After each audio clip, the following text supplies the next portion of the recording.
పరిమాణాల్లో కూడా మనం కోవిడ్ వచ్చినప్పుడు దాన్ని సగానికి సగం తగ్గించాము, వినియోగం తక్కువ, భక్తులు లేరని చెప్పి. అది కూడా ఒక తప్పే. అప్పుడు కూడా నేను అబ్జెక్ట్ చేశాను. స్వామివారికి ఎంత పరిమాణంలో ప్రసాదాలు తయారు చేసి నైవేద్యం పెట్టాలనేది ఆగమ శాస్త్రం నిర్ణయిస్తుంది. స్వామివారి యొక్క పరిమాణాన్ని బట్టి, దేవాలయం యొక్క పరిమాణాన్ని బట్టి ఇంత ప్రసాదం స్వామివారికి నైవేద్యం చేయాలనేది ఆగమ శాస్త్రం నిర్ణయిస్తుంది. దాన్ని దిట్టం అంటారు.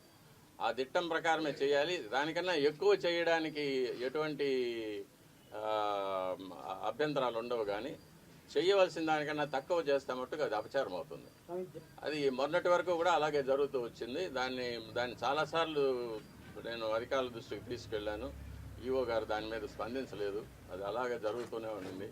ఇప్పుడు ప్రభుత్వం స్పందించి స్వామివారికి ప్రసాదాలు అనేకంగా తయారు చేసి, నాకు తెలిసినంత వరకు మేము కైంకర్యం చేసేటప్పుడు గరుడ సేవ నాడు బంగారు వాకిలి వరకు సుమారుగా ఒక 100 గంగాళాలు ప్రసాదం నైవేద్యం పెట్టేవాళ్ళం. కాబట్టి దానికి అప్పర్ లిమిట్ అనేది లేదు. ఇంతకన్నా ఎక్కువ చేయకూడదు అనేది ఎప్పుడు లేదు. కానీ తక్కువ చేయడం మట్టుకు అపచారం అవుతుంది. దాన్ని ప్రభుత్వం దృష్టికి తీసుకెళ్తున్నాము.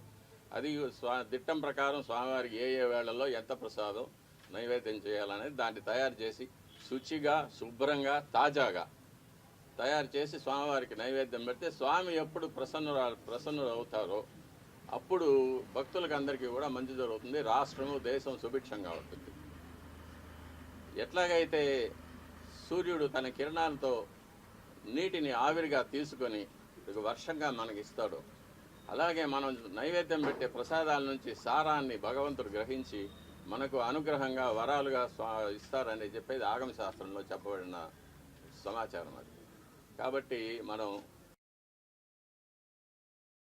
పూర్తి నమ్మకంతో భగవంతుడు అక్కడ ఏం చేసి ఉన్నారు, ఆయనకు మనం భక్తితో నైవేద్యం పెడుతున్నాము, ఇది మన అదృష్టమని తలుచుకుంటూ స్వామివారికి మనం నైవేద్యం పెట్టినప్పుడు స్వామివారు తప్పకుండా స్వీకరిస్తారు. స్వామివారు ఎప్పుడు ప్రసన్నం అవుతారో మనకందరికీ కూడా మంచి జరుగుతుంది. రాష్ట్రం సుభిక్షంగా ఉంటుంది. ఇటువంటి అవాంతరాలు, అతివృష్టి, అనావృష్టి, కరువు, కాటకాలు, యుద్ధ భయం, చోర భయం, రోగ భయం ఇవన్నీ లేకుండా దేశం క్షేమంగా ఉంటుంది.